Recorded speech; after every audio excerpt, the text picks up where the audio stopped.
Кадровый голод, и не только в этой громаде. Вот что делать с этим? Есть ли какие-то предложения, может быть, как решать эту проблему? На самом деле кадровый голод — это одна из ключевых проблем по всему местному самоуправлению, не только Донецкой области, не только по ОТГ.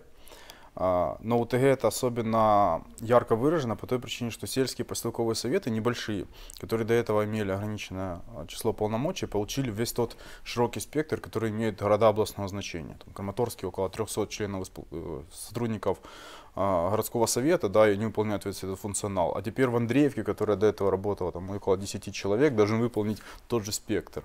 Конечно, они не могут мгновенно вот так вот найти весь необходимый штат, но часть полномочий они могут временно пока заключить договора сотрудничества с тем же Краматорском. То есть, если раньше они находились в составе Славянского района, и им приходилось через Краматорск ехать в Славянск или даже в больницу в Николаевку, то есть еще дальше, то сейчас уже немножко проще могут с Краматорском часть договоров заключить, там по таким сложным направлениям, как медицина, к примеру.